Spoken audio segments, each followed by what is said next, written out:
Thank you, Ceann Corla. Minister, just wanted to let you know that next Wednesday there'll be a showdown between the government and the people of this country. I've never heard so many people talking about taking days off work, their own annual leave, which is precious, in order to come and converge on the capital, to deliver a message to this government about the water charges, but it's gone beyond the water charges. They want you to go. And I'd like to congratulate you for something, which I don't often do, and that is for uniting workers and the unemployed, the public sector and the private sector, who have been divided for many years while austerity has been imposed, but now are united with the one message of getting rid of the water charges and, as you saw by the polls today, getting rid of this government. This is the most highly anticipated demonstration that I've ever heard of in my entire life. And I think today's debate is clearly a damp squib. It's irrelevant. But the real debate will take place next week on the streets.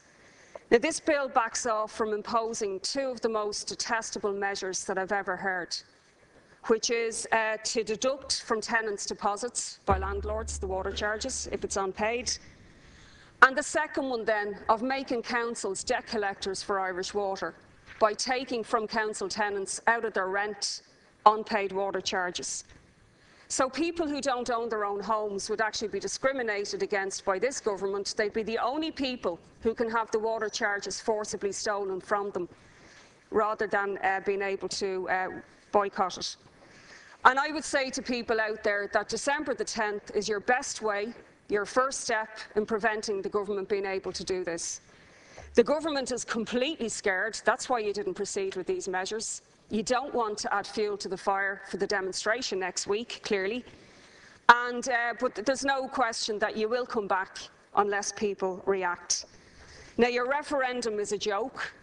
I'm not sure if it's even legal that you would try to bind a future government to hold a referendum on anything. As has been said before, the only way you can guarantee a referendum is by putting something in a constitution in the first place. So I don't think we need to waste any more time on that one. But by putting back deductions, again, you've given time to people to launch a campaign against those measures. And I certainly, in the Anti-Austerity Alliance and in the Socialist Party, we will organise among council tenants and among those in private rented accommodation who can't own their own homes against this measure. After all you've heaped on renters in recent times, it's quite incredible that you would do this and think you won't get a reaction. A 29% cut in rent supplement in the last number of years, massive rocketing rent rises. You're just simply adding to the revolt that's taking place in this country. We have a lame duck government now. If you don't fall next Wednesday, people still have the most powerful weapon at our disposal yet to deploy, which is in April.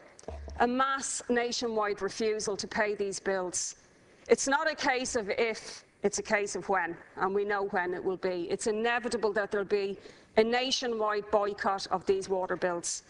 That will definitely bring you down, so I wouldn't plan for the 18 months. And I'd say to Labour in particular, you told barefaced lies to the electorate before the last election. You took out the expensive ads where you promised that you'd protect people against water charges. Now you're left sitting there enforcing them. You were even so stupid as to take the Ministry for Water away from Fine Gael, and housing, which is the other despicable crisis that we have in this country.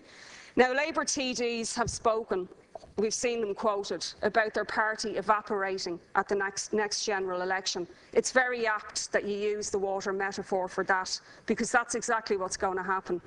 There's now discussions taking place, just to inform you, about what will replace you, because everyone knows that it's very high chance Labour will have no seats over there after the next general election. And what we've seen is a new political movement taking place in this country of working class people. New activists are coming onto the stage, new groups are emerging, and combined with other forces on the left, I believe there will be an umbrella set up where there will be a national slate of candidates against austerity that will challenge and put a genuine replacement for working class people after the next election, because Labour has obviously sold out long ago. You've written your own political obituary today in the Labour Party by sitting down there and bringing in this bill. And as I said, the two worst measures facing people, Labour is standing over. It really is, there'll be no sadness when you disappear from the stage of history, I can tell you, because working class people are just waiting for next Wednesday and the chance to bring you down.